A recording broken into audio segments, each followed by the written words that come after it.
Good morning student. Previous video class में हमने second chapter complete किया था। आज हम चैप्टर थर्ड काव्य खंड से नीति के दोहे स्टार्ट करते हैं।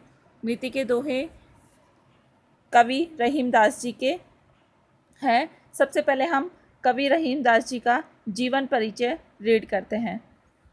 रहीम मध्यकालीन सामंतवादी संस्कृति के प्रेमी कवि थे। रहीम का व्यक्तित्व बहुमुखी प्रतिभा संपन्न था।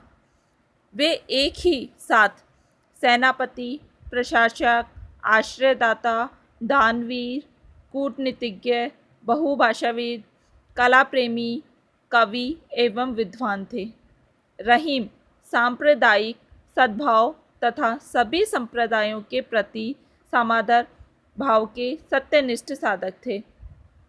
वे भारतीय सामाजिक संस्कृति के अनन्य आराध्य रहीम कलम और तलवार के धनी थे और मानव प्रेम के सूत्रधार थे। अब्दुल रहीम खान खाना का जन्म संवत 1613 ईस्वी में हुआ, अर्थात 1556 ईस्वी में। इतिहास प्रसिद्ध बैरम खां के घर लाहौर में हुआ था। संयोग से उस समय सम्राट हुमायूं सिकंदर सूरी का आक्रमण का प्रतिरोध करने के लिए सैन्य के साथ लाहौर में मौजूद थे। बैरम खां के घर पुत्र की उत्पत्ति की खबर सुनकर वे स्वयं वहां गए और उस बच्चे का नाम रहीम। अकबर ने रहीम का पालन पोषण एकदम धर्मपुत्र की भांति किया। कुछ दिनों के पश्चात अकबर ने विधवा सुल्ताना बेगम से विवाह कर लिया। अकबर ने रहीम को शाही खानदान के अनुरूप मिर्जा खां की उपाधि से सम्मानित किया। रहीम की शिक्षा अकबर की उदार धर्मनिरपेक्ष नीति के अनुकूल हुई। इसी शिक्षा दीक्षा के कारण रहीम का काव्य आज भी हिंदुओं के गले का कंठहार बना हुआ है। दिनकर जी के कथनानुसार अकबर ने अपने दीन इलाही में हिंदुत्व को जो स्थान दिया होगा उससे कई गुना ज़्यादा स्थान रहीम ने अपनी कविताओं में दिया। रहीम के बारे में यह कहा जाता है कि वह धर्म से मुसलमान और संस्कृति से शुद्ध भारतीय थे। रहीम की शिक्षा समाप्त होने के पश्चात सम्राट अकबर ने अपने पिता हुमायूं की परंपरा का निर्वाह करते हुए रहीम का विवाह बैरम खां के विरोधी मिर्जा अजीज कोका की बहन महाबानो से करवा दिया। रहीम का विवाह लगभग 16 साल की उम्र में ही कर दिया गया था। अकबर के दरबार को प्रमुख पदों में से एक मीर अर्ज का पद था। यह पद पाकर कोई भी व्यक्ति रातों रात अमीर हो जाता था, क्योंकि यह पद ऐसा था जिसे पहुंचकर ही जनता की फरियाद सम्राट तक पहुंचती थी और सम्राट के द्वारा लिए गए फैसले भी इसी पद के जरिए जनता तक पहुंचाए जाते हैं। इस पद पर हर 2-3 दिनों में नए लोगों को नियुक्त किया जाता था। सम्राट अकबर ने इस पद का कामकाज सुचारू रूप से चलाने के लिए अपने सच्चे तथा विश्वासपात्र अमीर रहीम को मुस्तकिल मीर अर्ज नियुक्त किया। यह निर्णय सुनकर सारा दरबार सन्न रह गया। इस पद पर आसीन होने का मतलब था कि वह व्यक्ति जनता एवं सम्राट दोनों में सामान्य रूप से विश्वसनीय है। रहीम ने अवधी और ब्रजभाषा दोनों में ही कविता की है, जो सरल, स्वाभाविक और प्रवाहपूर्ण है। उनके काव्य में श्रृंगार, शांत तथा हास्य रस मिलते हैं तथा दोहा, सोठा, बरवे, कवित और सवैया उनके प्रिय छंद हैं। मुस्लिम धर्म के अनुयायी होते हुए भी रहीम ने अपने काव्य रचना द्वारा हिंदी साहित्य की जो सेवा की, उसकी मिसाल विरले ही मिल सकेगी। रहीम जी की कई रचनाएं प्रसिद्ध हैं। जिन्हें उन्होंने दोहे के रूप में लिखा। इन दोहों में नीति परक का विशेष स्थान है। रहीम के ग्रंथों में रहीम दोहावली या सत्सई, नायिका भेद, श्रृंगार, सोरठा, मदनाष्टक, राग, नगर शोभा, फुटकर बरवे, फुटकर छंद तथा फुटकर कवित्व, सवैये, संस्कृत काव्य सभी प्रसिद्ध है। इन्होंने तुर्की भाषा में लिखी बाबर की आत्मकथा तुगज़े बाबरी की फारसी में अनुवाद किया। मुआसिरे रहीमी और आईन अकबरी में इन्होंने खान खाना व रहीम नाम से कविता की। रहीम जी का व्यक्तित्व बहुत प्रभावशाली था। यह मुसलमान होकर भी कृष्ण भक्त थे। इन्होंने खुद को रहीमन कहकर भी संबोधित किया है। इनके काव्य में नीति, भक्ति, प्रेम, श्रृंगार का सुंदर समावेश मिलता है। उनकी कविताओं, छंदों, दोहों में पूर्वी अवधि ब्रज भाषा तथा खड़ी बोली का प्रयोग हुआ है, पर मुख्य रूप से ब्रज भाषा का ही प्रयोग हुआ है। भाषा को सरल, सरस व मधुर बनाने के लिए इन्होंने तद्भव शब्दों का अधिक प्रयोग किया है। ऐसे थे हमारे रहीम कवि।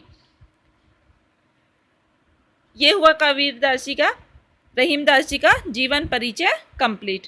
आगे हम इनके दोहों को रीड करते हैं। देखिए फर्स्ट दोहा देखिए। रहीमन देख बड़ेन को लगू न दीजे डारी, जहाँ काम आवे सुई कहाँ करे तलवारी। रहीमदास जी ने अपने दोहों के अंतर्गत सरल ब्रज भाषा का प्रयोग किया है। शैली उपदेशात्मक शैली है। छंद दोहा छंद है। गुण प्रसाद गुण का प्रयोग किया है। रीति पांचाली रीति का व शांत रस का प्रयोग कवि रहीम ने अपने दोहों के अंतर्गत किया है। अब जो फर्स्ट दोहा है, इसमें प्रस्तुत दोहे में कवि ने बड़ों के साथ साथ छोटों के प्रति उचित व्यवहार करने का भाव व्यक्त किया है। रहीमन देख बड़ेन को लगू न दीजिए डारी, जहाँ काम आवे सुई कहाँ करे तलवारी। लघु लघु का अर्थ होता है छोटा, बड़ेन बड़ेन का अर्थ होता है बड़ा, डारी का अर्थ होता है त्यागना। अर्थ देखिए, कवि रहीम जी कहते हैं कि बड़ों को देखकर छोटों का त्याग मत कीजिए। रहीमन देख बड़ेन को लगू न दीजिए डारी, अर्थात बड़ों को देखकर छोटों का त्याग नहीं करना चाहिए। जहाँ काम आवे सुई कहाँ करे तलवारी, कि जहाँ बड़ी वस्तुओं के मिल जाने पर छोटी वस्तुओं को अनुपयोगी मान कर फेंकना नहीं चाहिए, क्योंकि जहाँ पर छोटी सुई काम आती है उसमें बड़ी चीज़ अर्थात तलवार क्या कर सकती है, कि जिसका काम जहाँ होता है वही उपयोगी वस्तु कहलाती है।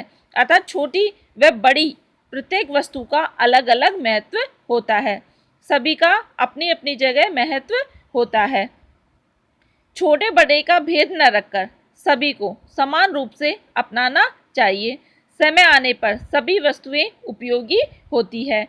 यही उपदेश इस दोहे के अंदर कवि रहीमदास जी ने दिया है। प्रस्तुत दोहे में ब्रज भाषा का प्रयोग किया है, उपदेशात्मक शैली है, शांत रस का प्रयोग हुआ है और दोहा छंद है। ये हुआ फर्स्ट दोहा कंप्लीट। नेक्स्ट देखिए सेकंड दोहा। एक सादे सब सदे, सब सादे सब जाए, रहीमन मूल ही सींचिबो फूले फले अघाए। एक सादे यानी कि साधना करना, साधे का अर्थ होता है साधना करने से। मूल ही यानी कि जड़, मूल का अर्थ होता है जड़। सींचिबो का अर्थ होता है सींचने से। अघाए का अर्थ होता है तृप्त होना। फूले फले यानी कि फलता फूलता या विकसित होता है। प्रस्तुत दोहे में कवि ने एक बार में ही एक ही काम सफल बनाने का प्रयास करने का परामर्श दिया है, कि व्यक्ति को एक समय में एक ही कार्य करना चाहिए, उसी कार्य को क्या करना चाहिए, सफल बनाना चाहिए। कवि रहीमदास जी कहते हैं कि एक सादे सब सदे, सब सादे सब जाए।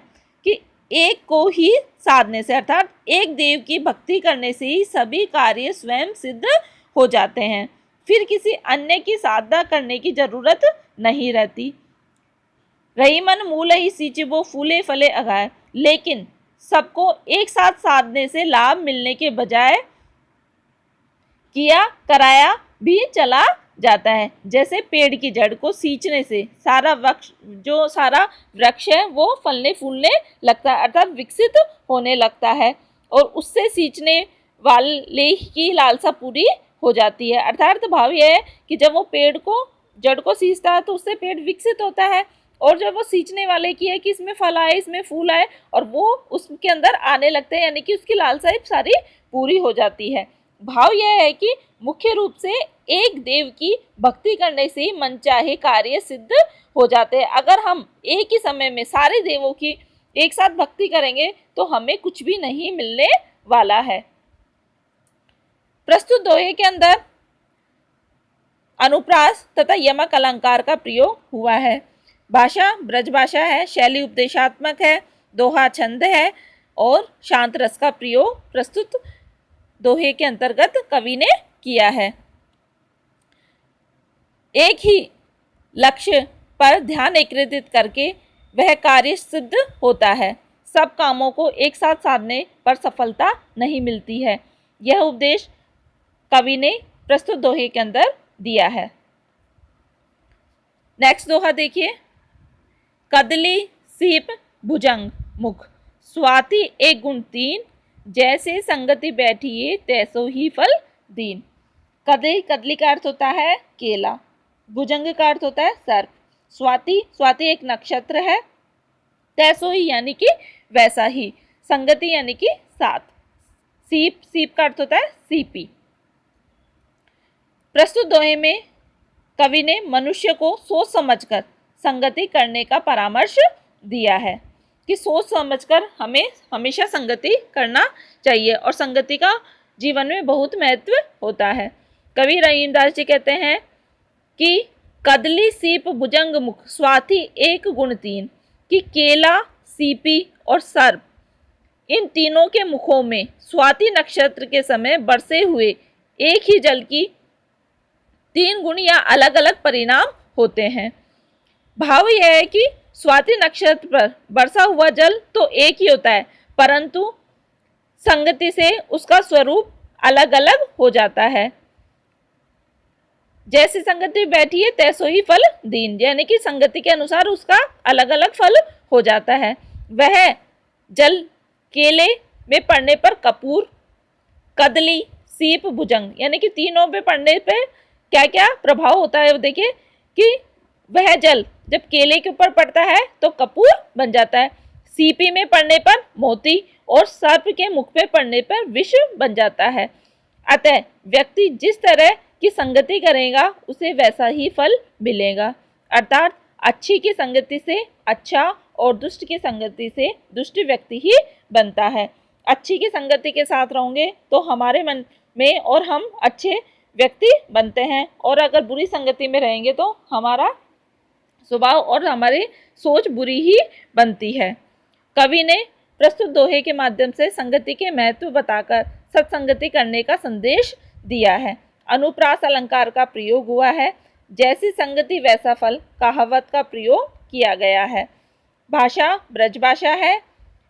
शैली उपदेशात्मक शैली का प्रयोग प्रस्तुत दोहे के अंतर्गत हुआ है। यहाँ हुआ हमारे 1 to 3 दोहो कंप्लीट। नेक्स्ट जो है वो हम कल की क्लास में रीड करेंगे।